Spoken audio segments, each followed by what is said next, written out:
Sorry guys, this is the first time I'm host. I want to start off by thanking everyone for coming tonight. I'm super excited that we have this panel going on, and I'm super excited about getting to interview some of my favorite and our favorite professors and staff at the school. So I'm going to get started with the land acknowledgement.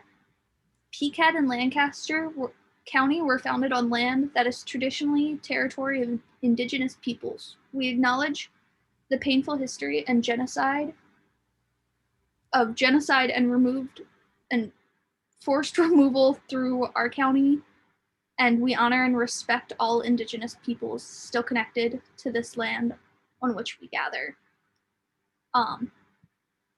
So thank you all for coming, and I think we're gonna get started with some intros. So my name is Jamie. I am a fine art junior and the chair of Core Gallery. And Daisy, why don't you go ahead and we'll go down the list of core curators.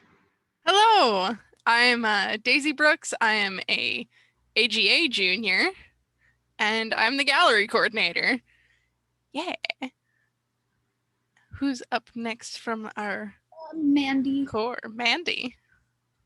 Hi, I'm Mandy. I'm a fine art senior, and I am the treasurer at Core Gallery. Michelle.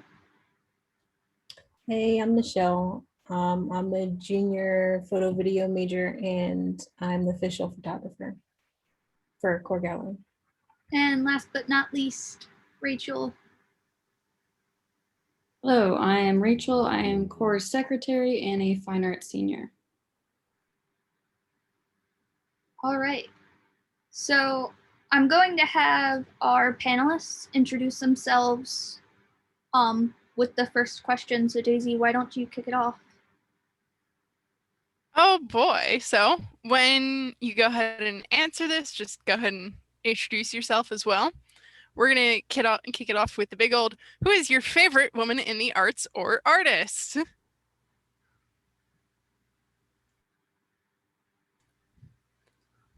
Anyone can go first. Yeah, it's a sort of open discussion. I'll kick it off. My name's Elena Coates, and I'm the director of exhibitions. Thank you so much for inviting us all here today. I have a long list of favorite women artists, but I wanted to mention Deborah Roberts, who's a Texas-based collage artist, as probably one of my favorite artists. And I can put a link in the chat box for you all to explore if you're not familiar with their work. Whoever's next in the box next to me might want to just jump in. Oh, not everyone's the same. Alex, why don't you go next?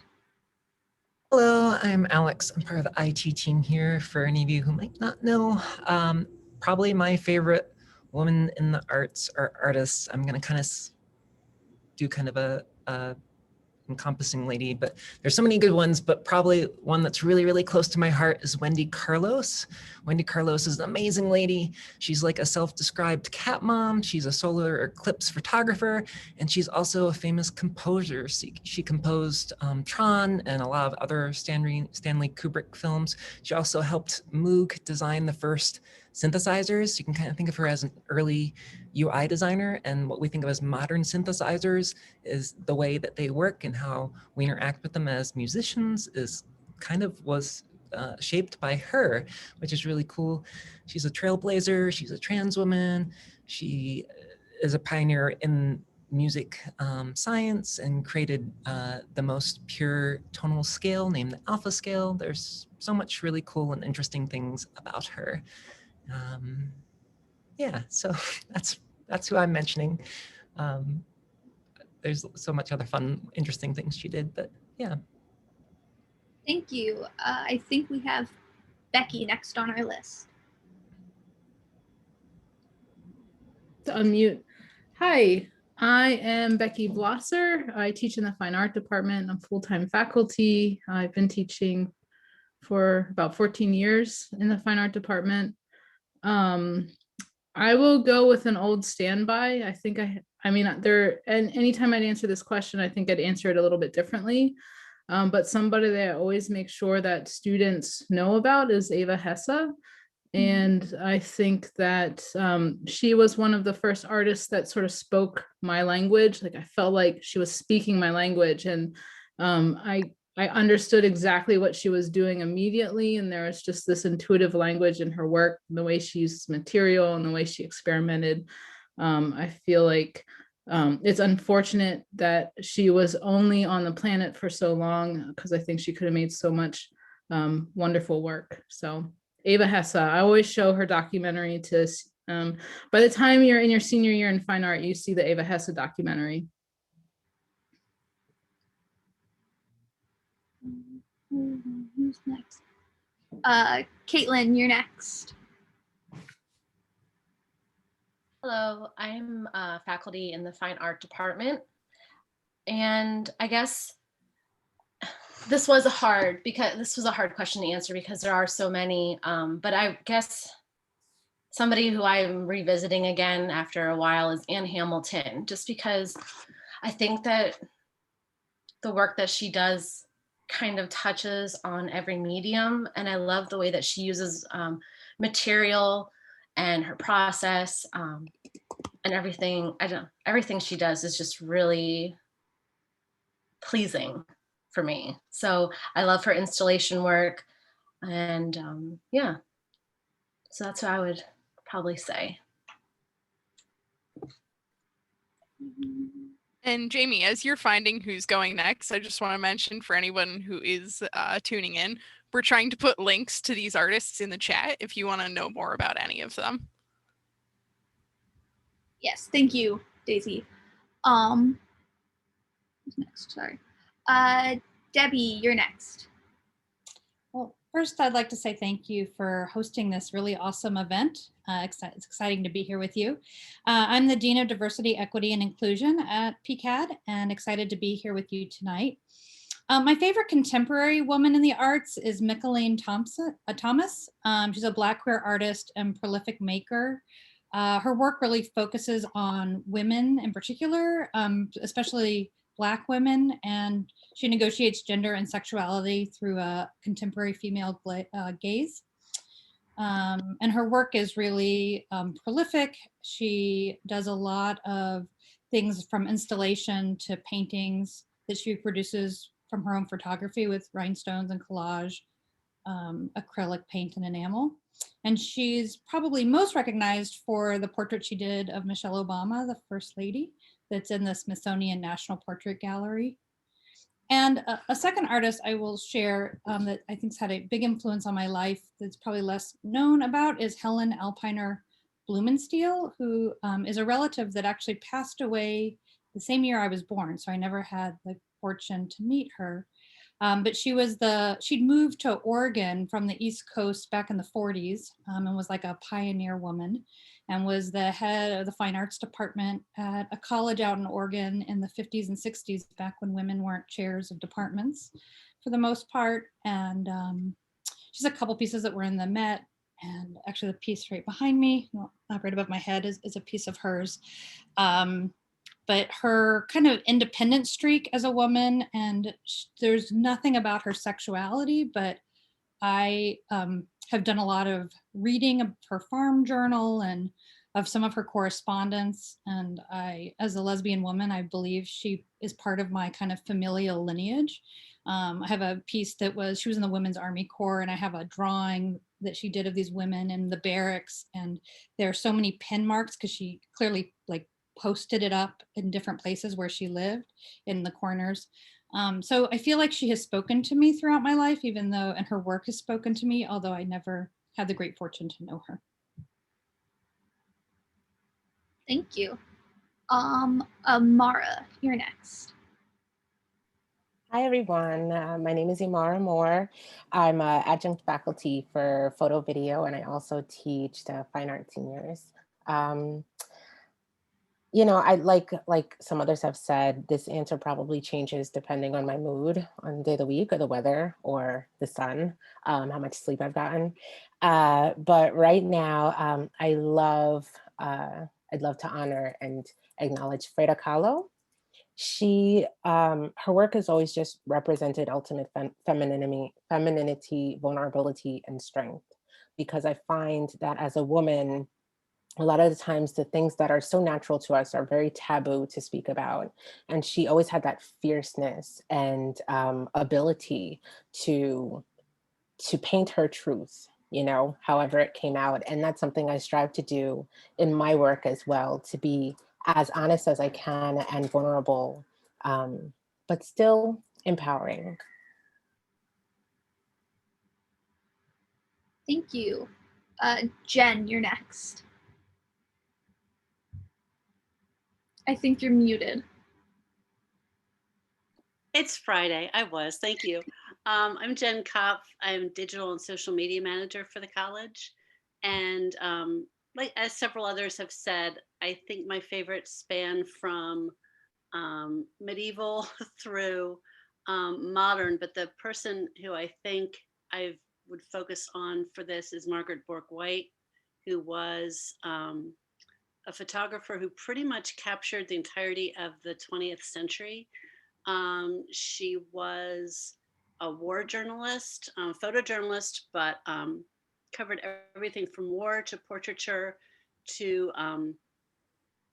the liberation of concentration camps to architecture, and just did it at a time when that type of photography was not really something that women were certainly encouraged to get into in any way. And just the eye that she has to immerse the viewer in what she's looking at without herself becoming the center of what she's shooting is just amazing to me. And there's such subtlety in her photographs, especially the black and white, that I just love. So, I mean, even a picture of a building by her can mesmerize me. So Margaret Bourque is my choice. And if I could do any kind of photography, I would grow up to be her. Dr. Sponsler, you're next. Hi, thank you. I'm Dr. Jessica Sponsler. I'm the full-time art historian here. I've been here for a decade. I have a favorite living artist, and then I have a favorite group of women involved in the arts. My favorite living artist right now is Faith Ringgold. I think that most people associate her with children's books because of Tar Beach, but that really lessens the impact that she had on two generations of women artists, at least, particularly Black women artists. She's from Harlem. She grew up in the Harlem Renaissance. She had to fight to get an education. She would not be admitted to college because she was a woman. And so she had to get a teaching degree to kind of skirt around that. And she went and got her MFA while she was a divorced single mother of 2 kids. She was always working, always mothering, always doing what she could. She was rejected by Romare Bearden's Spiral group because she was a woman, and so she had her own show with other artists. She talks a lot about the importance of intersectional feminism before there was even a term for intersectional feminism. And she's sharp. She's like a sharp blade, and she doesn't take any bullshit. And I really appreciate that. Her American People series, which she started in the early 60s, is still ongoing. Her story quilts do not mince words about what she's experienced in her life and the misogyny and the racism that she's experienced. She puts it out there and dares you to kind of to look away. I have friends who have worked with her, and the stories that I've heard of her, because we gossip about people, of course, that, you know, the famous people you work with. She's apparently, she's a hard ass, but she really is giving and supportive and willing to really talk things through with students. The other group that I think that is really important to honor in terms of feminism in the arts are the Guerrilla Girls. I was lucky enough as an undergraduate to have faculty who are part of the Guerrilla Girls group, although they never quite admitted it, we knew. And so I was exposed at 18 to their work and their activism. And I'm really proud of them because they've also evolved from what was a predominantly white, middle to upper middle class feminist group into something that's really embracing intersectional feminism. They are looking at immigration status. They are looking at socioeconomic issues as well as racial issues. They are open to LGBTQ communities and taking on those causes as well. So I think that they're a really exciting group still to follow, and they're still doing their work and their protests.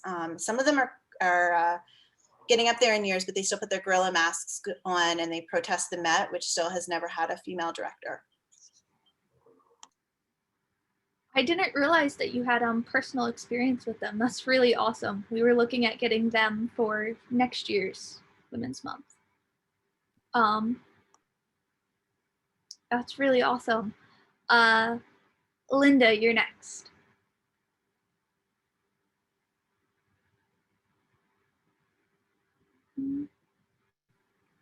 I just posted my pick in the chat. Mine is a little bit different in that she's primarily known as a musician, and yet she dabbles in so many different forms of art making that I thought she would be a good person to share. And to me, she's just kind of a goddess in lots of ways. And it's PJ Harvey. So if you know her as a musician, she became popular in the early 90s and was doing some really cutting edge sort of, I would call it like punk anthems, pop punk anthems, just really interesting, creative, original work. And she has evolved and is still continuing to reinvent herself about every, I'd say 3 or 4 years. She seems to embody, a lot of people say, sort of a true artist, because she just is always challenging herself. So she's written a book of poetry that came out in 2015 called The Hollow of the Hand. And it's actually on poetry, in the Poetry Foundation. So she's sort of gained legitimacy as a poet. She's a photographer. She went to art school, so she's an artist. She does some visual work. And for her latest album, she also collaborated with filmmaker Seamus Murphy to create a series of films to accompany the songs that came out on her most recent album. And she's also somebody that is active politically and just is like very theatrical when she performs as well. When I saw her perform, she was wearing essentially she became like a crow and she had all sorts of really interesting feathers coming out of all different directions, and she just can play, I think, the harpsichord, the saxophone, the violin, the guitar. She changes from like a hard punk rocker to, you know, somebody who, like I said, plays the harpsichord in a Victorian style dress. So to me, she embodies this sort of very original woman who also, I think, is a feminist in that way, because she has the ability to just be who she is and own that. And so I just really enjoy her and wanted to share that with you today. Thank you. Maria, you're next. Hi, so I'm the director of the Center for Teaching and Learning. A mouthful, I know. But if you think of me as the library director, that's fine. I want to mention 2 artists. It was a little difficult to narrow it down. One is Bernie Searle, who's an amazing South African woman artist. And her work is really interesting because, well, for a jillion reasons, but because she'll deal with a certain series, a certain subject. So for example, one of hers that I really like is called Color Me. And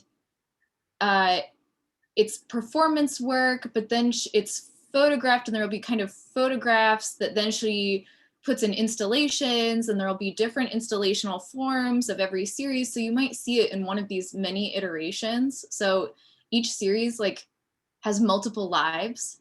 And in that series, she is dealing with like presence and absence of the body And there's a lot of like laying and then having spices in these really vibrant colors, saffron, you know, like, so they're yellow or red or brown or white, and then being like, you know, sprinkled on her so that they kind of form peaks on her body.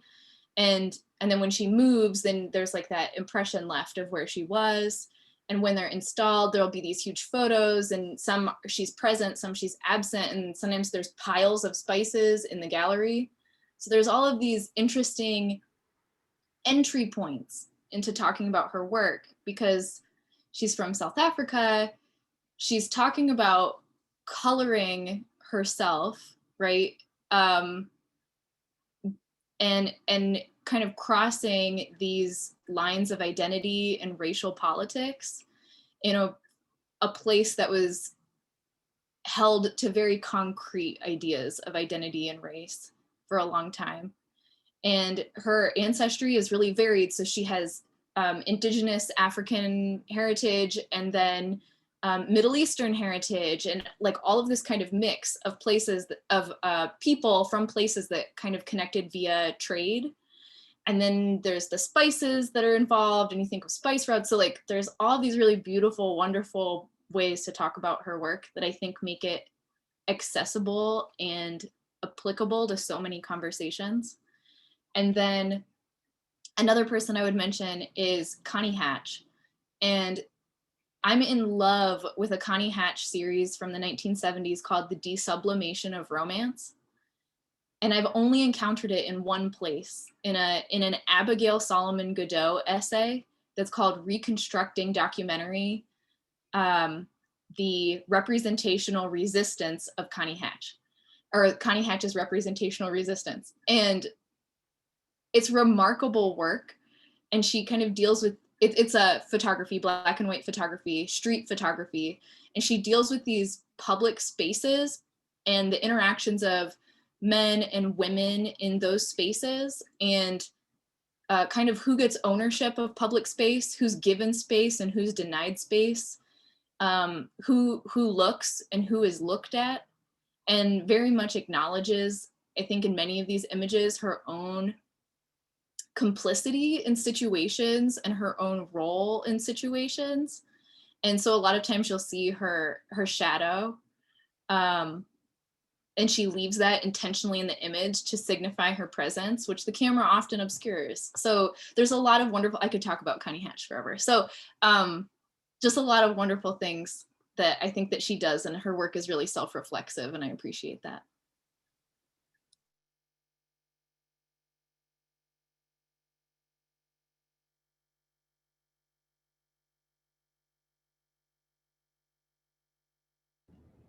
Jamie, you're muted if you...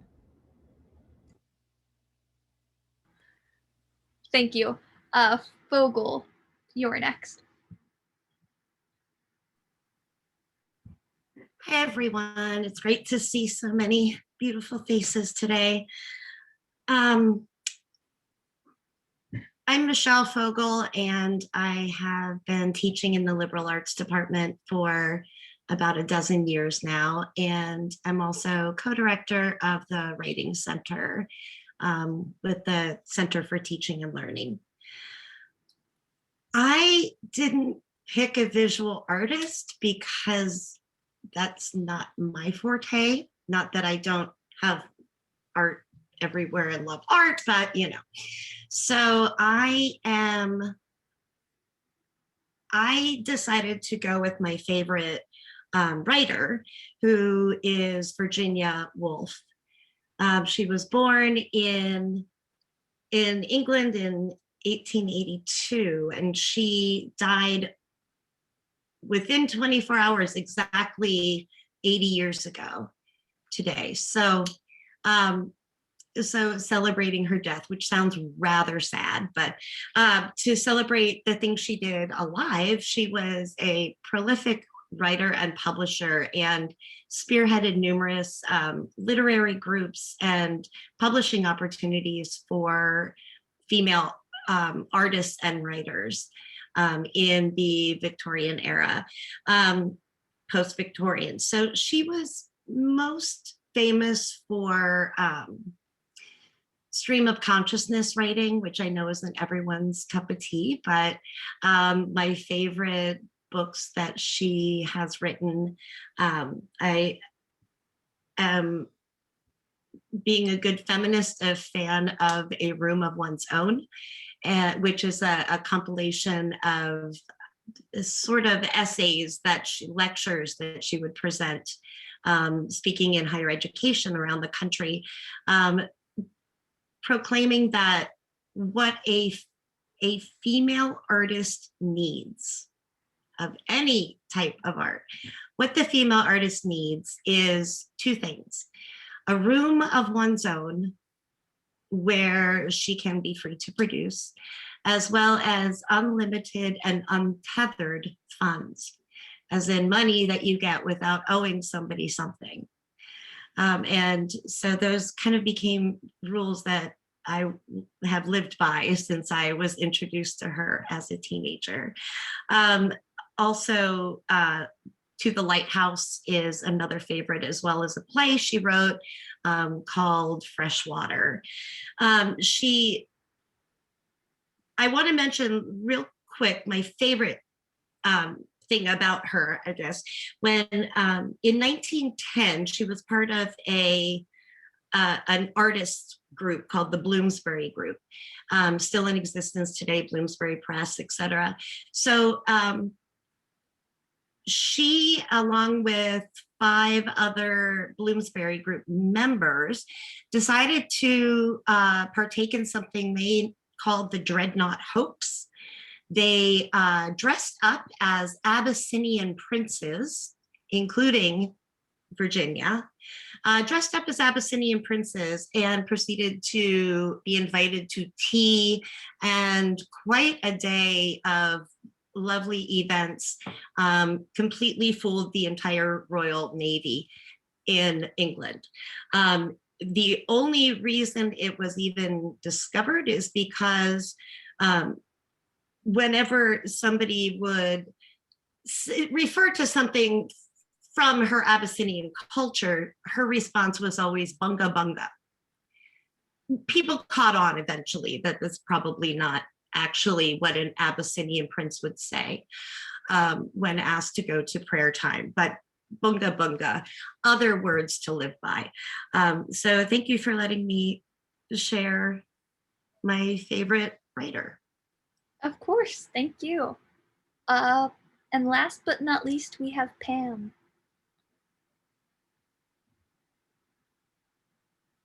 Hey, I'm dying here. I was like, no, there's 2. I can't separate the one without the other. Paula Scher is 70. She's in her 70s. She's been working in and talk about badass. Like, she started in the record industry back in the 70s when that was not, women just did not work for CBS Records or Atlantic Records. And she worked there and art directed about probably 150 albums, one of what I have probably, I don't know how many of those. I see her name on it, which is the coolest thing. And I've heard her speak. She's doing other things now, and she married another great designer in the field, a man, but of course, and she is just phenomenal. But one that I love because I met her, she spoke at the college at a graduation ceremony. She came into our class, she spoke to my students, is Gail Anderson. And kudos, she just has blown away everything in design. She just received in 2018 the National Design Lifetime Achievement Award, which is honored. Cooper Hewitt and the Smithsonian Design Museum honor these individuals. And she actually, as many of you might hate it, they create influence out in the front of the building. She did that with her partner, back, oh gosh, when did they put that up there? But Anderson Newton Design, they put that together for the college. But I mean, I've had lunch with her, I've heard her speak. She teaches at SVA and has been in the industry for over 30 years, starting her career at Rolling Stone as a creative director, and worked there for 15 years. Phenomenal. Her biggest, I think the thing that she is most proud of is she designed the 150th anniversary Emancipation Proclamation stamp. And she said it just doesn't get any better than that. And she's so proud of that project. But her work, I mean, then she got into the arts and entertainment industry, doing a lot of poster design there. And she's still working, both of them, both Paula in her 70s and I know Gail's approaching 60. They're both rocking it. Awesome. And I didn't know who actually made the create and influence sign. It's kind of cool to know that. Yeah, I'm not sure everyone's happy about that, but you know, she's done work that surpasses that in my book, but yeah. That's the first thing I remember seeing when I visited PCA&D for the first time. So it's significant to me. Yeah, she's a big deal. I mean, she's a big deal. All right. So we are finally on to our next question. And I just want to remind everyone that, like, I know we picked a lot of awesome professors for this, so if anyone has to run, let us know and we'll adjust our list just to be more flexible for everyone. So our next question is, do you feel that art history is lacking women artists? And do you think it's changed and improved for women in the recent years?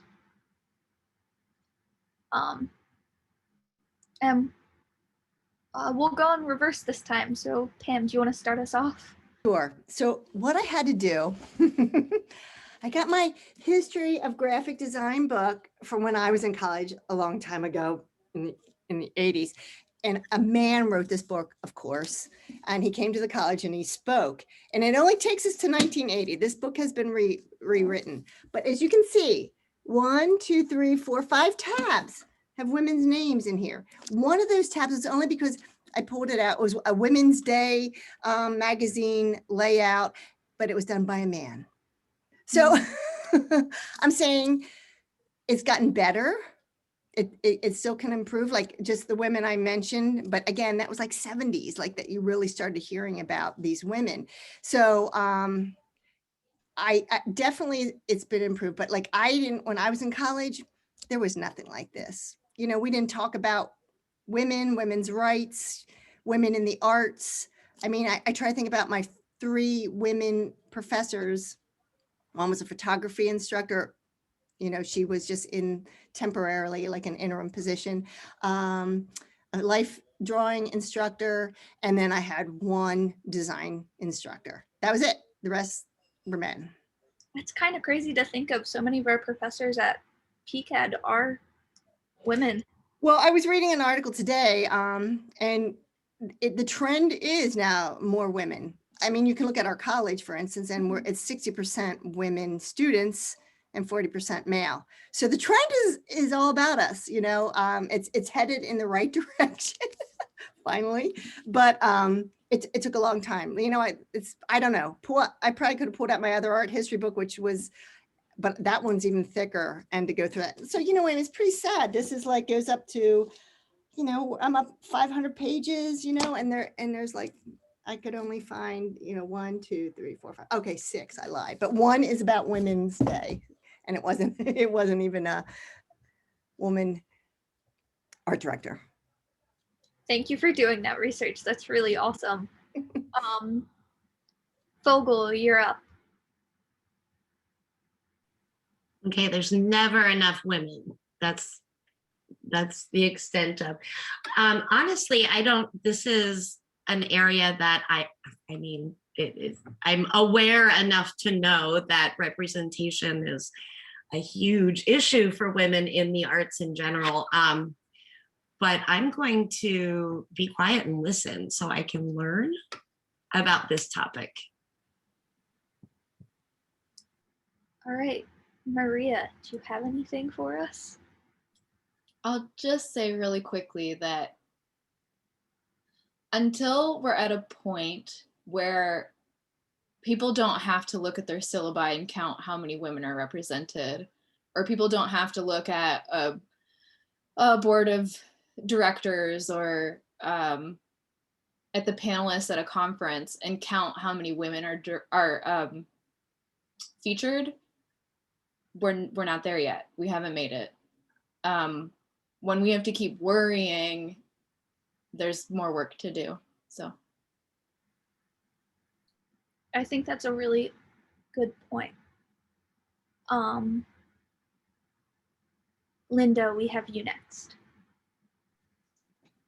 Okay, I'm also going to primarily defer to those with an art background, art history background on this question, but I do know from studying, from being almost a double major in art history in college, that one of the areas that I studied was abstract expressionists and abstract expressionism, and I really enjoyed that time period. And I do know that a lot of the female artists associated with that movement have not gotten nearly the amount of attention that the men did, like Jackson Pollock or de Kooning, like Elaine de Kooning, Lee Krasner are two that come to mind. But I'm gonna, again, like Michelle, mostly listen for this question. All right, next we have you, Dr. Sponsler. I'm sure you can give us all of the knowledge. So definitely not. There's not enough women in art history. I mean, part of it, the issue is women's names are lost to history. So I'm a medievalist, and the manuscript I wrote my dissertation on is one of the few documented cases where we think we have a female artist, because of the inscription in the back of the manuscript where the artist is named. It uses a Latin female ending, but there's no other documentation for it, and it's really hard to prove. And that's most of history is like that. A few names will float up. You'll have an Artemisia Gentileschi or Sophonisba Anguissola or Judith Leister, but it's really hard to find these names to recreate this, even though we strongly suspect for 1,000 years, at least, in these guild systems, that they were training their daughters as much as their sons, and the girls were participating in workshops as daughters, sisters, and wives of male artists, and they're just anonymous. They're not known. So we have to focus on the living artists, I think, you know, and kind of looking at that situation and how we're approaching art. We can, if you're going to talk about art history and there's a lack of documented women, then you need to talk about, like, who are the art historians, who are the living artists that are producing work that we can talk about. So right now, according to the National Museum for Women in the Arts, about 70% of the BFAs that were earned in 2018 were women. And somewhere between 65 and 75% of the earned MFAs were women, but less than half of working artists are women. So you earn the degrees, you earn a higher degree, but you're not working in the arts. Only 1/3 of exhibitions for any artist, living or dead, were women in 2018. And only about 13.7% of living artists are represented by galleries in North America and Europe. Okay, and of that number, only 3% are Black. So this is an issue. Why does this happen?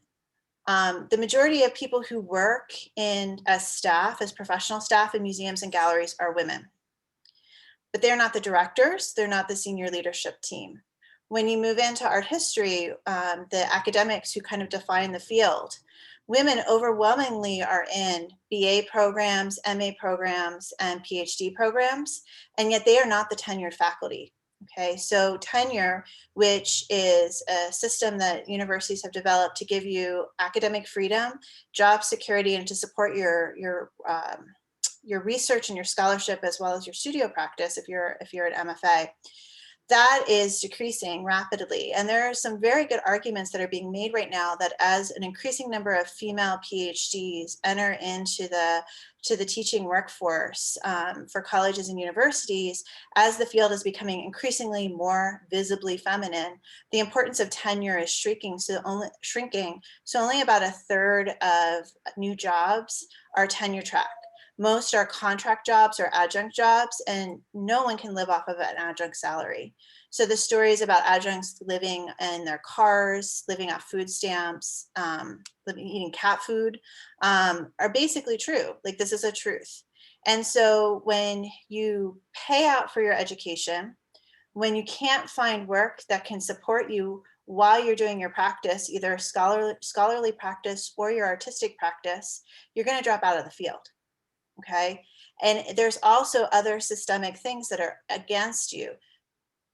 None of you right now are thinking about children. Be selfish for your 20s. Okay. That's my best advice for you. Don't have kids. If you want kids, have them later. So when you do have kids, you're not guaranteed paid medical leave. You're not guaranteed that all of your maternity services will be covered. You are not guaranteed any of those things. Our maternal death rates are through the roof bad, okay? And that there is no support for you afterwards, okay? No financial, economic, or job security afterwards, despite some of the laws. So you have to think about that. There's no support for trans women. You know, it's very difficult to get insurance to pay for therapies. So that's also a biological consideration that you have to make. And then you have other aspects of class. You have the intersection with race and misogyny that happens in the art world as well. It is stacked against us. So I hate to be really disappointing, but it is not getting any better. So there has to be a more uniform push towards this. You know, you have to fight harder for this at every step of the way, and you have to be able to support each other in it. You know, I mean, I hope it will get better eventually. I'm at the point where I'm in my mid 40s now, and I'm accepting it will not get better for me, but it might get better for my daughters. So this is the work we have to do. And so it's really important to recognize these truths and not to sugarcoat them. Okay, you can't do that. You got to work, because 13.7% of artists being represented in North America and Europe that are female, that is not a good number. That is not a good number. You're not making the money. Something like, it was like a 48% discount on women's work in the art world, in the gallery world. That is not a good number. We need the economic power to push this forward. Thank you. That's so much to take in, and I think that's why it's important we have things like this so that we can continue to teach. I'm actually going to open up the discussion so that if you don't feel like you have much to add, don't feel pressured to add, but anyone jump in and can take it from here if they'd like to. Yeah. Oh, is it okay if I go really quick? Yeah. I just think all the points that have been brought up have been wonderful, and that's something that I try to do with my classes. Is I always try to include as many women artists as possible within my PowerPoints too. And looking back on them, looking at the dates of the work, it is kind of like I've just consciously really started doing this, seeing that most of the work starts like in the 70s. Nothing really before. So I've been really trying to make sure to incorporate as much as possible, and even trying to like dive back further and further too, as much as I can. But yeah, I just wanted to put that out there. But I think all the points that have been brought up have been really great.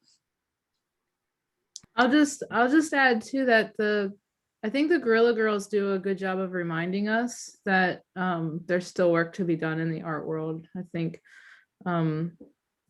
I sort of look to them to keep motivated, you know. I think that they're really great as an activist group. And to add on to what Jessica Sponsler or Dr. Sponsler was saying, there's always a pay discrepancy too. Women just get paid less, even if you're showing work or selling work, the value's less. So it can be frustrating.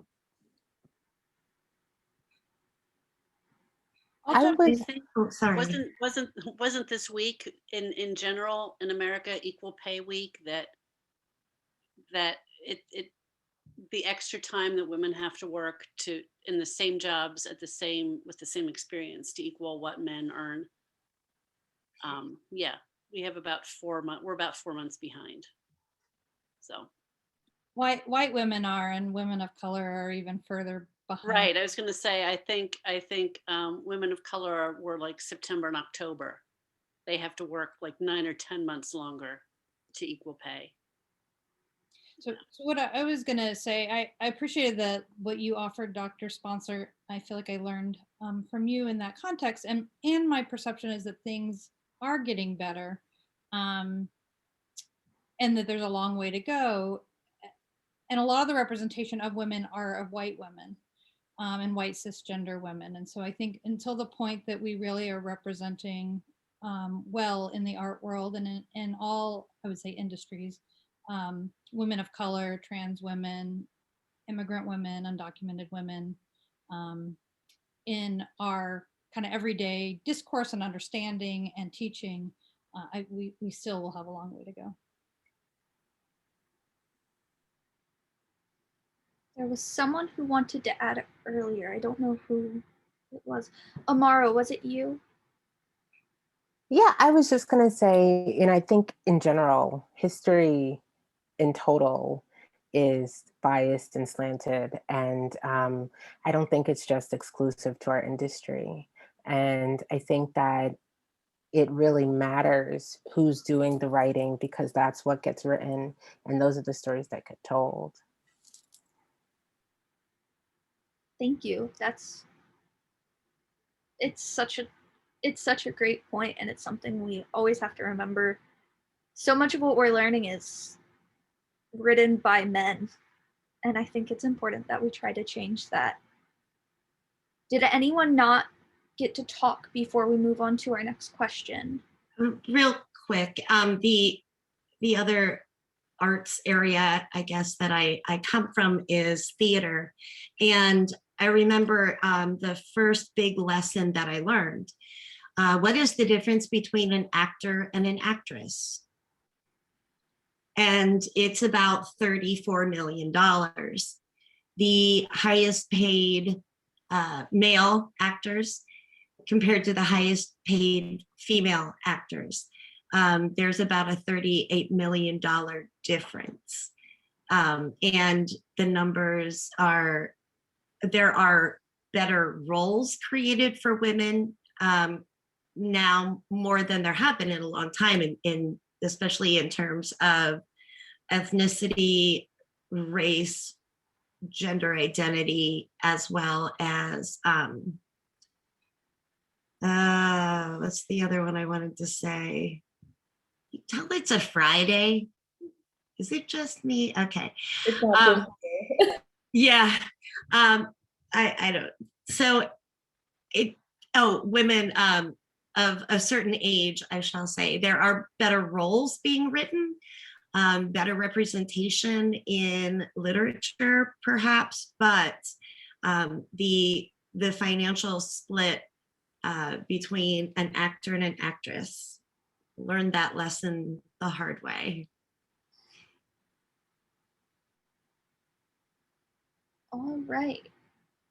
Anyone else? Anything to add? Yeah, I wanted to just say, I was trying to post, sorry, I'm slow. I was trying to recall this painting from 1771 in the Academy, where the women were the paintings on the wall because they couldn't be in the same room as the naked men.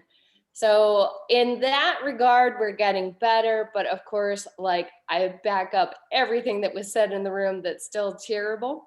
And I was very lucky in my undergrad at the University of Rhode Island to study under some really amazing art historians. Oh, in my graduate studies as well, but I'm thinking specifically of Wendy Roloff, who was an Angelica Kaufman expert.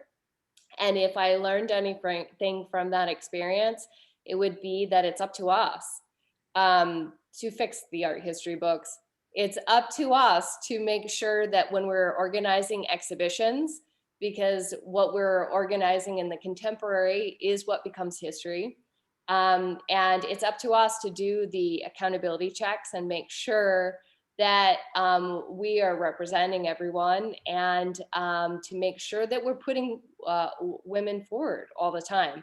And it's really inspiring to me when you do see women supporting other women, and specifically art historians who are focusing on women, focusing on artists of color, and making sure that they're doing the work, doing the documentation.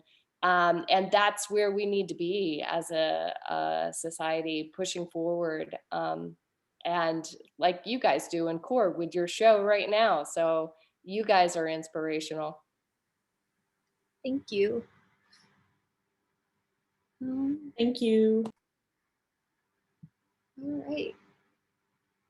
Who's got our next question? I do. So the next question is, have you experienced or witnessed a negative bias against women in the arts? And you can also talk about positive experiences as well if you want to stray from the whole negative side of things. I feel like this is the question where we spill the tea. Yeah, anyone can open up. No, I mean, it depends. You know, I think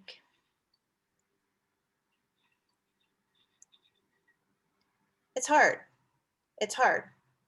You know, like I wasn't asked to get coffee for my colleagues the way that my advisor had been at Rutgers when, you know, and she was only about 15 years older than I was.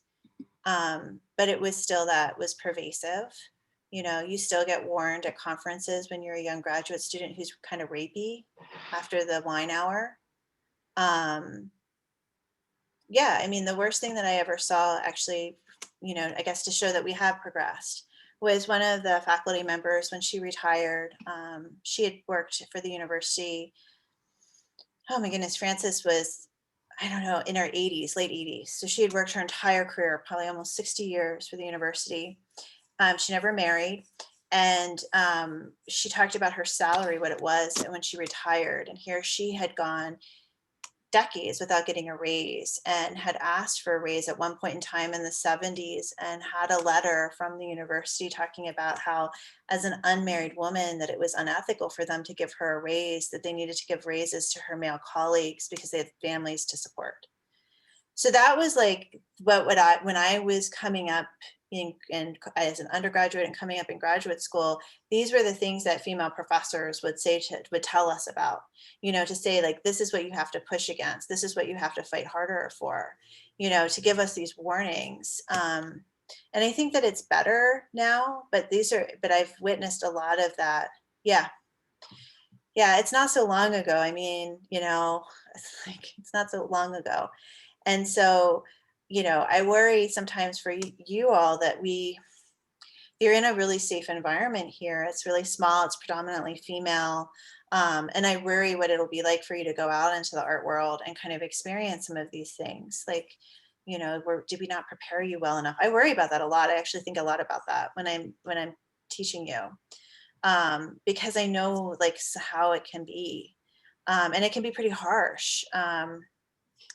I think that you have to find your group, though. You have to find a group of like-minded women to support you, and allies to support you, because otherwise it's hard to, it's easy to get lost in that world still. And I wanted to say like really like inspirational, happy things, but I want to also give you like to be prepared for this. Like this is it's a move into another world that can be really challenging sometimes.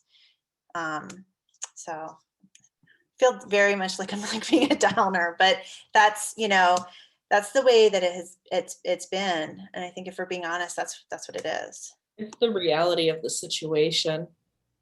Yeah, and honestly, everything that you keep bringing up keeps being things that I think about. Oh man, if I had a future with my partner, I need to worry about this. Yeah, So. I want to make sure we let Amara go next because she looked like she was ready to talk. Were you? I'm sorry if you weren't. I'm sorry. I'm just listening. I'm very expressive. I'm enjoying it. We like expressive. I'm enjoying everything. And so, okay, so well, I do have, I was thinking of something when Jessica, I love to hear all of it.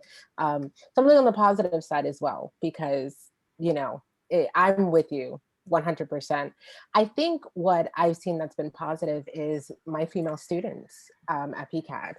So for the time that I've been teaching, every semester, I've had some amazing young female students really working hard with clear vision, and I try to pour into them as much as I can, as much as they, you know, want. But it does give me hope, at the very least, that we still have people interested in doing the work, and I'm doing the best that I can to help them be prepared to do the work, because the work has to get done, you know? Yeah, and I have on a positive note, like, I was hired while I was still in school by a female creative director. I worked there for a few years, and then I went on to another female-owned business, small boutique design studio. But, I think about what Maria said about we shouldn't have to, but we had to prove that we were a women-owned business so we could get contracts for, we would get contracts if we were a women-owned business. Like, well, why do we have to do that? Now, that was probably back in the 90s. I think it's getting better, but, looking back on those days and just other things like when right out of college, I didn't have the Me Too movement. I didn't have any of that. I remember going on a conference at my first job and being there for the weekend, and everyone from the company had to do it. And I remember the owner just like wanting me to walk around with him, like just walk around with him. I'm like, why? I'm a designer. I'm supposed to be at this booth. Why do I have to walk around with you or just sit with you here? He was one of those guys, creepy, kind of like loved him. He was good. Come in, massage your shoulders. How you doing? It's like, but I was naive. I was like 22. No one told me about that. My mother surely didn't. And I didn't have social media behind me or it wasn't exploited on the TV. I just didn't know about it. And I just, tolerated it, didn't push back. So I think this is awesome that you have this platform and you have all the support you have today that I didn't back then. And the awareness is phenomenal. And that you're even hosting this today, that's like, there was nothing like this when I was in college, nothing. I mean, well, that was so long ago, that's why, but I'm just saying. I'm glad you brought up the Me Too movement, Pam, because I think that, I saw a pretty ugly side of things because I spent the majority of my working life in the private side of being a gallerist. I was nearly 40 when I went into academia or academic galleries. So it was pretty rough for decades of my life for being harassed and that kind of thing. But I think, then you saw with the Me Too movement come out, people were being loud, and that was very helpful because before the Me Too movement, people were like, don't say anything, just try to avoid that person because you don't want to rock the boat. You don't want to rock the boat and then jeopardize your position and that kind of thing. So for a long time, it was really like you just kind of have to wiggle your way out of bad situations and avoid bad situations just to survive and do your work, just to be allowed to do your work. But now the key is to be loud, and we can be loud, and the louder you are, the better it's going to be. Bond with those colleagues who are also loud and who will back you up, and be bold and have those difficult conversations, because everyone, there's gonna be people in the room still that say, don't rock the boat, but just like when I tell you guys all the time, be very loud about not doing stuff for free. You have to be very loud about this very basic stuff, like be very loud about not being sexually harassed. But unfortunately, that's where we're still at. So my advice to you all is just be loud. I think that sometimes women can be dictated to about the topics that are considered appropriate for women to talk about in their work, in their writing, in whatever. And you have to push against it because no one gets to, like, your words, least of all, do people get to tell you what it is that you can and cannot say. I was in a program where a student who was also in that program was a young lesbian woman and was consistently told by more senior members of that institution that she needed to make work about being a lesbian. And she was like, that's just not what I want to make work about, and was told repeatedly that that's where her work needed to be. And to isolate who she was as a person to this specific aspect of her identity was, really harmful to her. And to see that was painful. Yeah, so like speak up and stand up for each other. And if you have a colleague or a friend who is worried about saying anything, maybe just like them knowing that you have their back no matter what is enough for them to be able to do the thing that actually feels right.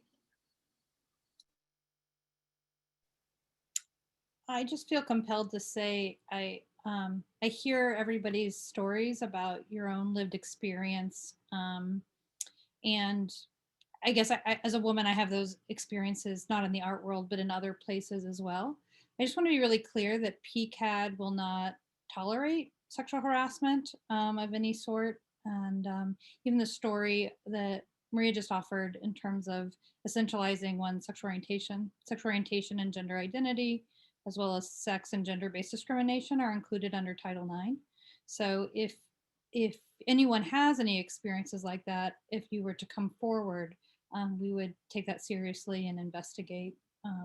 Just as we're talking about it happening in the art world, I feel compelled to say that if it happens on our campus, that's not okay, and that we will respond accordingly. Thank you for reminding us that. It's always super important for us to remember that, especially at PCAD, we're supported by everyone. It's really great. What was our next question? Is it Michelle? Oh, bye. That was me. Thank you. Go ahead, Michelle. All right, so the next question is, what women have inspired or influenced you? And I don't have anybody on my list to go first, so whoever wants to jump in.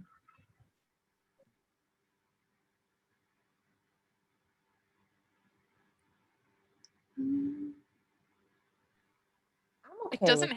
I was gonna say it doesn't have to be an artist this time. Art world. Yeah, I actually didn't. I didn't select an artist for this question. Not that I know of, I should say. But for me, it was my grandmother. So my grandmother was born in 1919, and she was one of the strongest, stubborn women I have ever met in my life. She was extremely outspoken. She liked to drink a little, she liked to drink a lot, but she lived her life living her truth. And I love to acknowledge the fact that if she had not gone through the things that she went through, then I wouldn't be the person that I am. You know, my mother wouldn't be the person that she is. And for me, it's so important to honor her because she was just a wife and a woman who had children. There will be no plaques put up for her, no statues dedicated to her, but I am the living celebration of the best that she could have done, which was take care of her family and be present. And so for me, she was an ultimate influence. That's beautiful. I think for me, it would be something similar in general, but more generalized. Both grandmothers of mine, one of whom raised 3 boys by herself, and the other one who did her brother's college work and wrote his papers so that he could get his degree because the family could only afford to send one of them to college, and it was certainly going to be the man during the Depression. But I think just the innumerable women who have persevered and who have done it namelessly, and I don't mean to say that this is something to aspire to do it anonymously, but just the fact that millions upon millions of women keep everything running in so many ways without any kind of acknowledgement. I think in the chat someone mentioned that women do crafts and men do art, and it's sort of, you know, that the world has given certain value to some things, and they're often not the things that have been stereotypically women, but just that persistence to keep going is just amazing to me. And I realize how many women that my privilege rests on to do something that I love to do, and to get acknowledgement for it, and to get paid for it, and to hang out with great people is a privilege that they did not have, you know.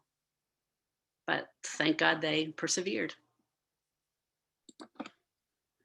Also, I said my grandmother too for this one. My grandmother, her name was Joan, but she went by Jo, and she just kind of did her thing. She was always drinking Mai Tais, and she, like, at my brother's wedding, I have this really like funny memory of her just saying chug a lug, to like chanting it to me, and I don't think I was even drinking age yet. And so she was kind of like the center figure of our family. Like, all Christmas parties were at my grandmother's house, all these things. But then, like, when I was in college, I found out that her career, she was a draftsman. Like, she was a draftsman, and she worked on Penn State Stadium. She like did this, like, she knew like all of this like drafting language and ratios and all of this stuff. And I got, when she died, I got these tools of hers that I use in my drawings. So she kind of like always comes up to me and in my work, and I get a little shaky when I talk about her. So yeah, I love my grandma. I wanted to, I know this is kind of silly and out of step. I said my grandmother too, so love to all the grandmas. But I have a friend here who graduated from PCA&D several years ago and finished grad school, and is post-vaccine visiting me from Colorado. And so is it okay if she hops on and says hello? She's fellow fierce badass. Of course. From PCA&D. Bring her in here. So, okay. Introduce yourself. Okay, we'll switch. Hi guys, my name is Becca. I graduated in 2015 from PCA&D. I was one of like 2 students from my graduating class to actually go to grad school. The other one was also a female, so that's awesome. I actually went into mental health. So currently I'm like a mental health therapist working with like adolescents, and I love it. But even in that field, women are like totally taking over. It's like 70% women, it seems like right now in mental health, but we get paid a lot less. Like, people like me work for nonprofits because that's just how it is. And I do crafts and sell it on Etsy still, because unfortunately that's also kind of how it is with women. And I love the art stuff. I still have my business cards. They have vaginas on them. So I still like throw that out there and talk about it. I make jewelry that says like cunt, bitch, whore, slut, like to kind of take back those titles for women. But unfortunately, yeah, a lot of that is considered craft, and you do make a lot less money. But thanks for having this talk. It's so great. I had almost all male faculty in 2015 when I was here, and they were like, we can't help you with having a feminist thesis. Like, that's just, go figure it out. So it's really great to see like 6 years later that you guys are doing some awesome stuff. Thanks for letting me talk. Thank you so much for joining. We all appreciate it. Yes, thank you very much. Yeah, everyone's asking in the chat for your site, so make sure you link it below so we can all go and look at it. All right, who hasn't answered this yet? I'd love to hear from everyone for this one. I also said my Nana, who is my mother's mother. She was the strongest person I've ever met. And she, like, her husband and her son died within like 6 months of each other, like before I was born. And she was like one of the first people to graduate with a business degree from the college she went to. She opened up a furniture store. she didn't care what anybody thought about her. She went to meetings that she wasn't invited to because she wanted to go, but they didn't want her to, but she would go anyways. She traveled around the world by herself, which was something unheard of at the time. Yeah, I spent a lot of time with her, and she loved the arts too. And she was actually friends with the Wyeth family because of where she lives. So like she would have lunch with them often. So that was kind of cool growing up. Occasionally we would go to this restaurant and always run into them. And little did I know how important the Wyeths were until I got, into college and stuff. But I don't know, she was just an awesome lady.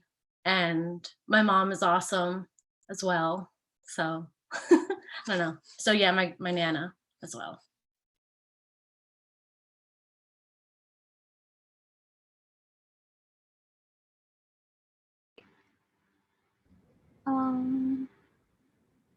So we haven't heard from. I can go. I was actually typing in the chat. I have something at 7:30, so I'm going to have to go shortly. So I apologize, but I just so appreciate the space that y'all have created and to be in company with so many amazing badass women. So thank you for this.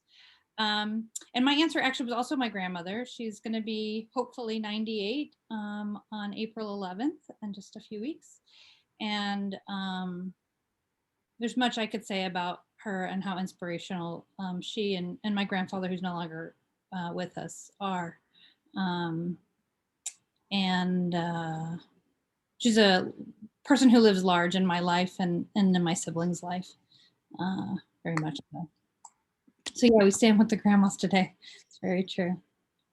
I will say, because I had a couple other answers, which are, I really turned to writing a lot. So the writing of Audre Lorde, the writing of, and a number of people have mentioned this in the series that you've organized, Elena, the writing of Gloria Anzaldúa and Sherry Moraga. This Bridge Called My Back is actually one of my favorite, it actually is my favorite book. It's one of my favorite books, feminist writing of women, and particularly queer women of color.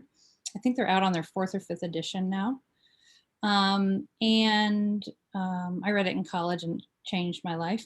And Lillian Faderman is a lesbian historian whose work has been hugely influential in my life, in particular, Odd Girls and Twilight Lovers. So I guess I'll leave y'all with that. I thank you for putting this together, Core. It's really awesome. Thank you so much for coming. Thank you. Hope people have a wonderful weekend, and if anyone celebrates, happy Passover. So thank you. Can I break the grandma chain? I feel bad because my grandmother, is wonderful, but she doesn't like art that much. So and so she was not my major inspiration. My major inspiration is all the wacky women gallerists in history, like Peggy Guggenheim. And I know she's a bad example because she really only championed a bunch of men and her lovers, which was like the anti thing to do when you're supporting women. But just women collectors is something that I'm really interested in. I probably read like five books on Peggy Guggenheim and her wacky life. And also women collectors that ended up having essentially house museums that are big and famous now, like Isabella Stewart Gardner and Marion Kruger McNay. Just the influence of women collectors and women art historians too. So Linda Nochlin, Mari Carmen Ramirez, who was very influential for Latino and Latin American art history. And then the art historians that I studied under in my academic journey, they were also major inspirations and changed my life too. So my grandma is great. Luckily, she won't see this. She wasn't picked on mine. Yeah, I'm going to break the grandma thing too, Elena, with you. I'm with you on that one. I love my grandmas. They're great. Like, they're wonderful. My mom is great. But there's always that push-pull, like, you know, your family tries to get you to fit a certain mold, and sometimes you don't fit into that. So that's okay. I actually read this more as like who influences me, instead of it being somebody who's dead or sort of like a mentor figure. I read it more as like I think of my friends and colleagues that I work with that I have a group of friends that are really smart, really salty, really kind of bitchy female friends like that. You know, I have gone through graduate school or undergraduate. Some of them go back to, you know, my childhood. All of them are ambitious. All of them will not put up with any nonsense. And we have tight ties. Like, they inspire me, you know, to see the work that they're doing and the feedback that we get. I think that that's a really critical thing, is to have a group of friends that push you forward rather than pull you back. You know, I don't do well with like the catty stuff like at all. And so all of my female friends are all very career, despite what happens in their personal lives, they're career focused, they're really intelligent. We have like really good conversations around lots of drinks, and it's invigorating. It refreshes you to have that kind of group, and it pushes you forward. So I would encourage everybody to cultivate that. Sometimes you find them in really unexpected places, and sometimes they're not what you expect at all. One of my best friends from graduate school is in her 70s. So like you know, and it's just how it works out. Yay, I'm so glad we broke the grandma mold, because I'll get too emotional talking about my grandma.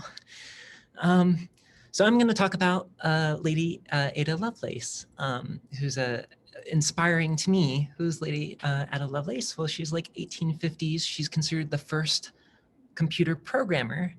And how cool is that? So it's like creative and technology. It's like she existed to inspire me. So she worked with Charles Babbage, who is the godfather of like hardware, and then she's kind of the grandmother of software, and she worked with him and developed the first algorithms. She's also, it was really interesting because she's the daughter of Lord Byron, who you might know as kind of like a rake and like a rogue and like a famous poet, right? He kind of hung out with Mary Shelley during those Frankenstein. You can, wow, really interesting kind of spicy, risque history there. So, and so her mother like rejected that and said, okay, you can't study any kind of arts. You can only study math, because we don't want you to be influenced and to the frivolity of your father, sort of thing. And so she had like a really strict upbringing, and then it was kind of her love for this kind of poetic mindset that allowed her to kind of reinterpret mathematical ideas. And I just love that there's really quaint stories about them. Like her and Charles Babbage were just really good friends. They had a decade or two between them, but they were like on a different wavelength at parties, and like they would be there like talking about mathematics, and everybody would have no idea what they're talking about. And they were also both known for being like the most unfashionable like nobility around. Like they would just had no sense of fashion and dressed really poorly, and I don't know, there's like a lot of charm there and stuff. And so I don't know, I feel like I can relate to some of those things. So yeah.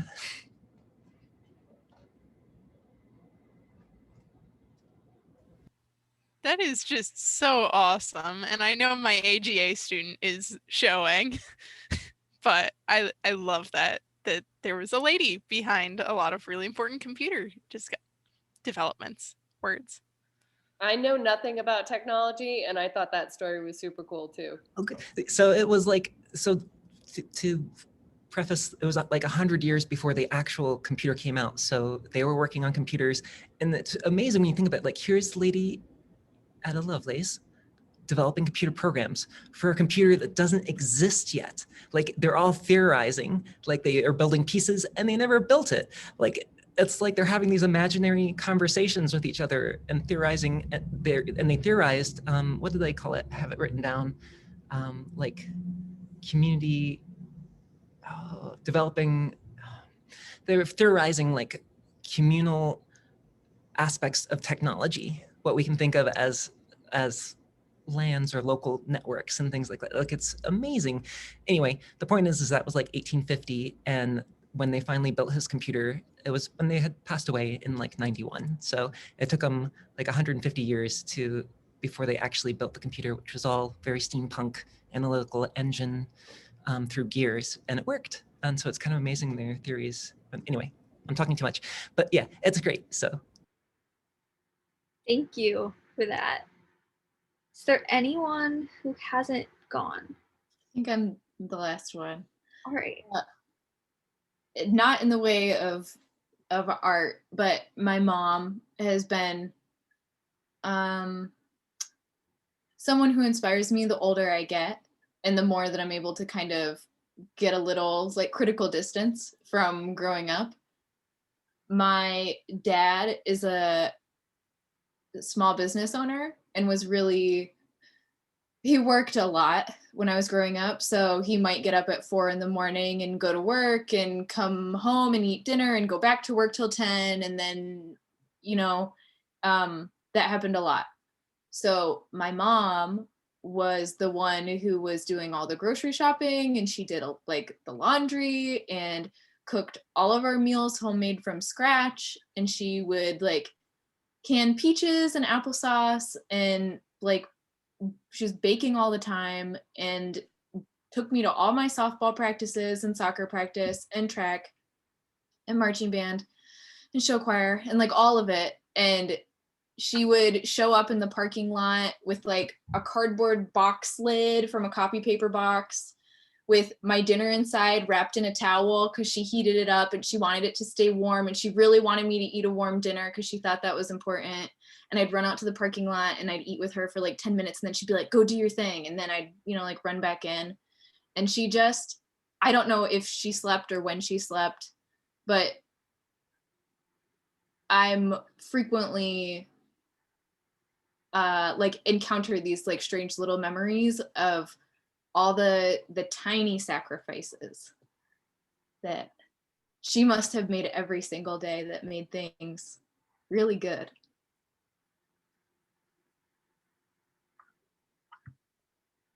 I really love you bringing up your mom, because my mom is she's watching and she's currently texting me going, all of the young ladies at this chat today are inspiring. And I know she means all of everyone, so always great to have, a great mom. But yeah, I think we have 3 questions left. Mandy, is your question the next question? Yeah, sure. So I feel like this is kind of similar to the last question we asked, but who is the most badass woman you know? It can either be real or fictional, or however you interpret this question.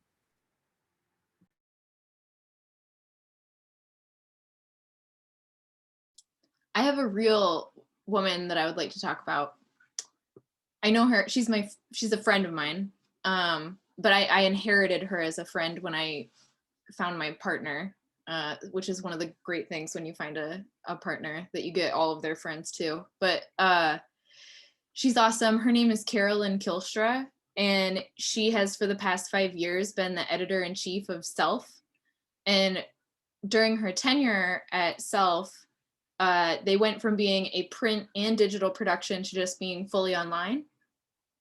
And they, during her time, have they've won a bunch of awards, but also she's really done so much to commit to being representational and being intersectional and being inclusive in dealing with people of diverse bodies and backgrounds and perspectives and life situations.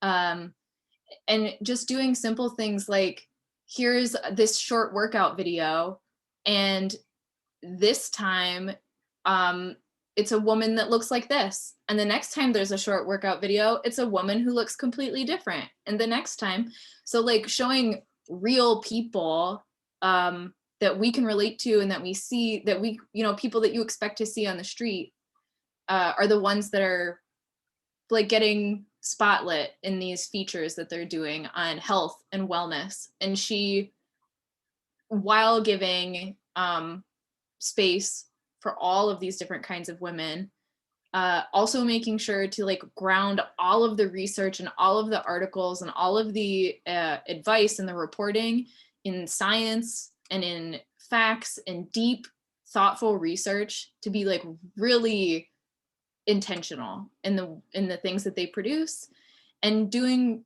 things like covering hard topics like the Black maternal mortality rate, or going out of their way to create new stock photos of vaccinations, because the stock imagery for people receiving vaccines were terrible. So they did like a whole campaign around creating new stock imagery for vaccines. So just, she's pretty awesome. Yeah, but she just recently left to go work for Google. They stole her away, but she's one that I always watch.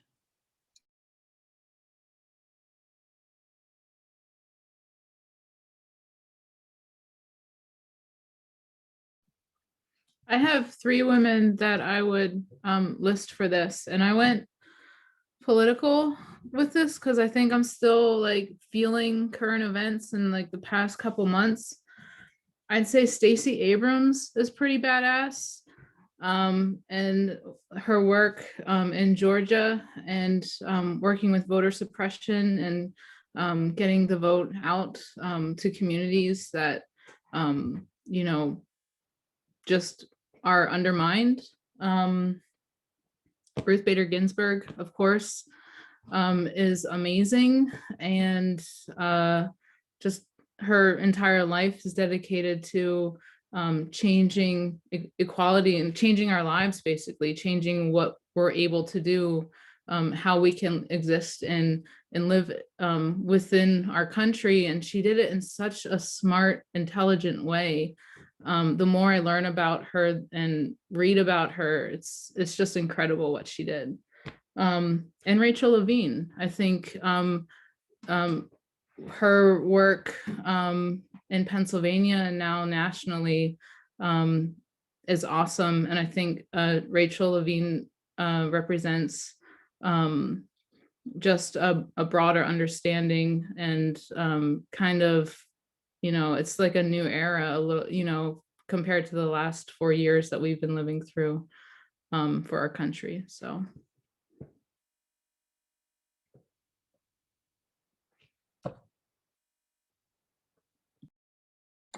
I feel kind of silly following up Ruth Bader Ginsburg and Rachel and Dr. Levine with this, but I put it in the chat, and it's a series of books by a male author, Alan Bradley, but it's the lead character is an 11-year-old girl named Flavia DeLuce, and she has become my favorite fictional character ever because she's in the post-war era, but and she lives in Britain and she's solving mysteries, but she's also a huge chemist enthusiast. And so page after page will be her in her laboratory cooking up these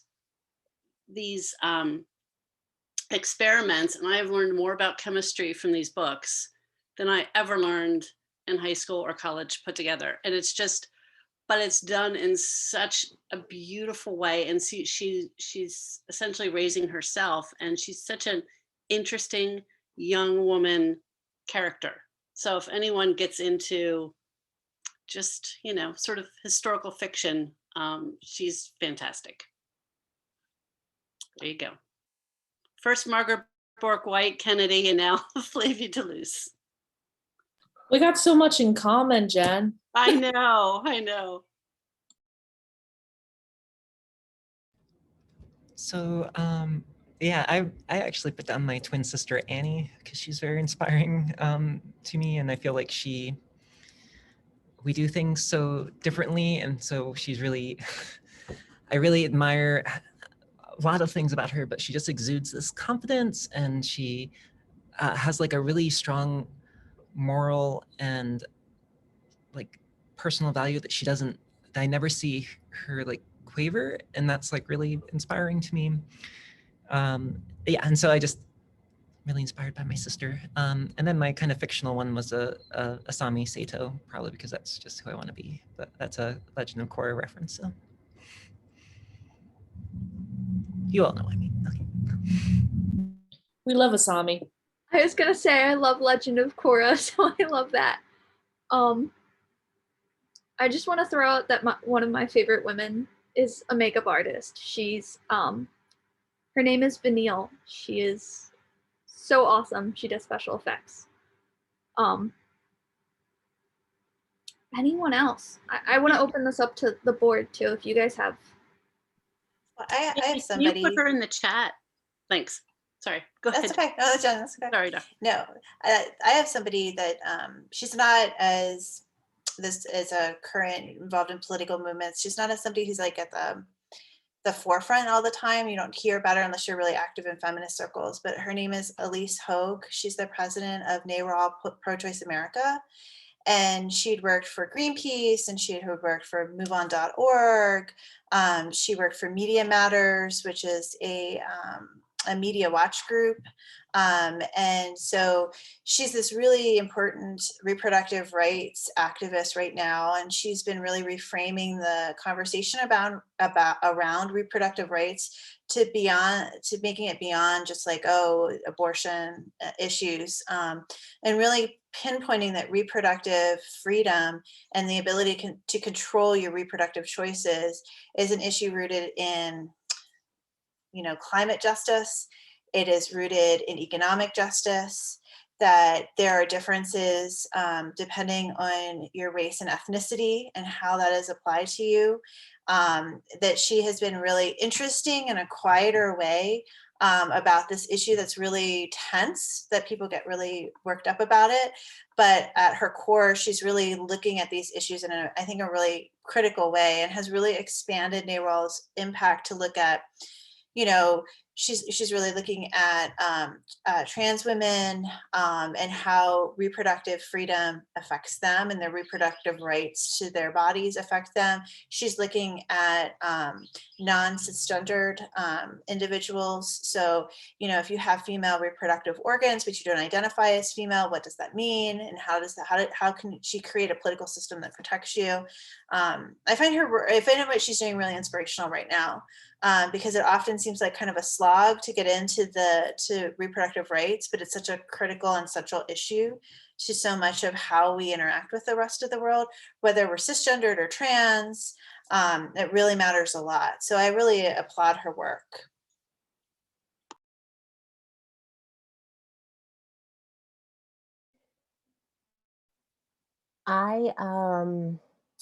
For this question, who came to mind was Toni Morrison. Toni Morrison has been one of my favorite authors forever. Unfortunately, she did pass away a few years ago, but in knowing about her, after college, she got married and had 2 children and then divorced. And this is all before her career took off, and decided to travel away from her children in order to pursue a career and still write at the same time. So she had a full-time job and was trying to write. So I've heard her in interviews talk about how she would have to wake up at 5 o'clock in the morning just to write.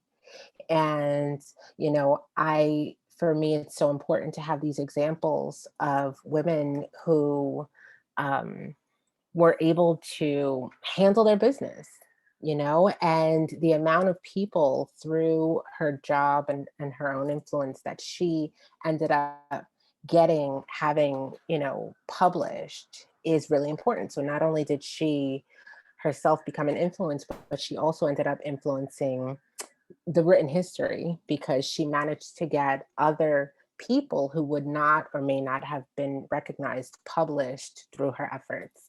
And so she's always a wonderful inspiration for me for that.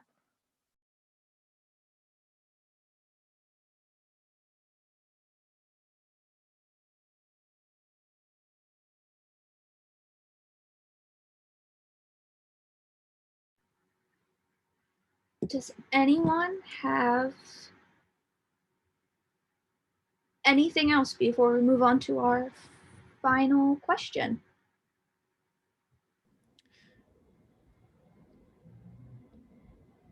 I want to mention with Jessica Sponsler that I'm going to do like an Erdos number thing here, but I have an Erdos number of 1 with the Gorilla Girls as well in undergrad. So.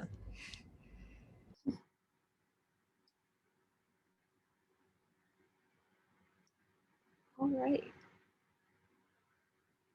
So that brings us to our last question. Rachel, I think that's yours. Yes, our final question is, what is your dream goal for women in the arts or just in the world? Very general, but go for it. Sorry, mine is slanted a little against men, but I want women to support women more than they support men. And that's my biggest goal. Like the talk about leaving the cattiness behind and women supporting women fully, that would be the dream.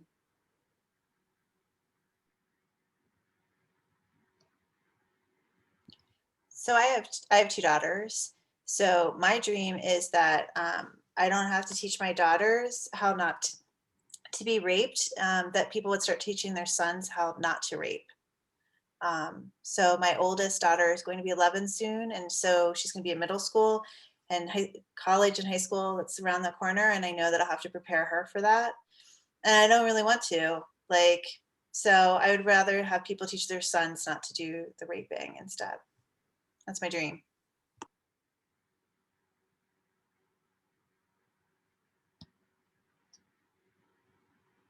My dream is that societies exist that support women in all their facets. I love that I think it was Australia, they just passed a law that said women who have miscarriages can have paid time off. And I'm like, why is this a thing? Like, why is it even a question? But I think it's a lot of the time because the needs of women, the very natural, normal situations of women are not looked at and supported in cultures all over the world and societies all over the world. And so I just, I wish at some point that it would all be normalized, that talking about all kinds of women's functions is normalized and that women can be supported, I don't know. Will it happen? I don't know, but that's my dream.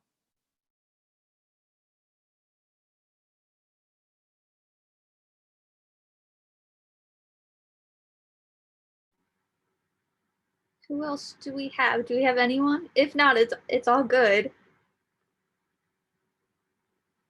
I'll just mention quickly, miscarriages frequently take 2 weeks to complete. So the idea of paid time off for something like that is a wonderful idea, I think. Because it's not something that is just like done and over with and you move on. And then the woman that I mentioned earlier, my friend Carolyn, she started to get a lot of speaking engagements where people reach out to her to ask her to be on panels on journalism, on women's health, on like all kinds of things. And she's started to ask the question, who else is on the panel? Am I the only woman who's speaking? Are there women of color? And if the answers to those questions are, you're the only woman, or there are no people of color, she'll refuse. And I think that it's really brave and that it's a really, it's a really admirable example for someone to refuse an opportunity based on access to others.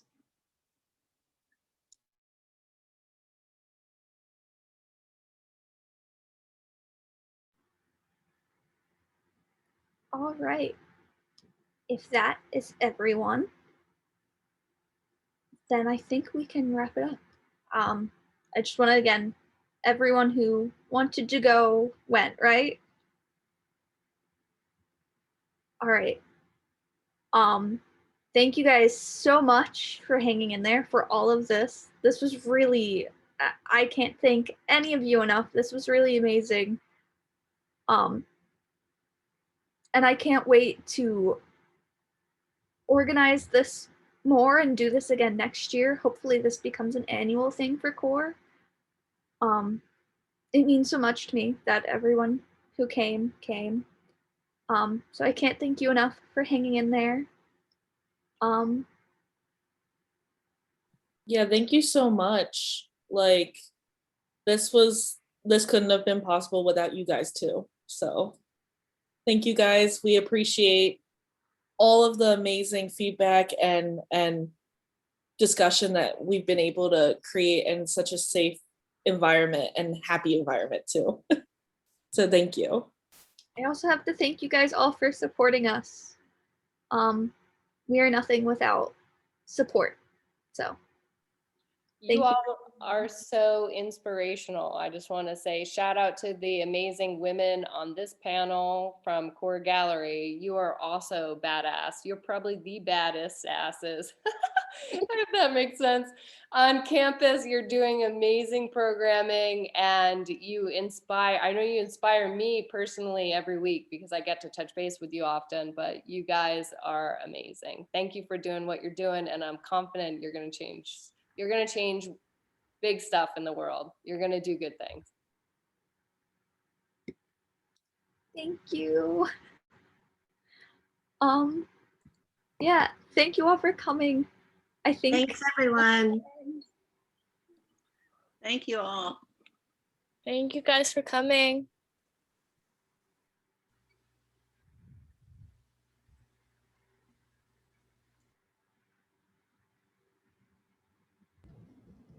Bye. Are we all just awkwardly staring? Yeah, hold on. Okay, good. I was like, my mom's not gonna leave. Oh boy. Thank you guys Still for being recording. Make sure you trim that. Stop recording.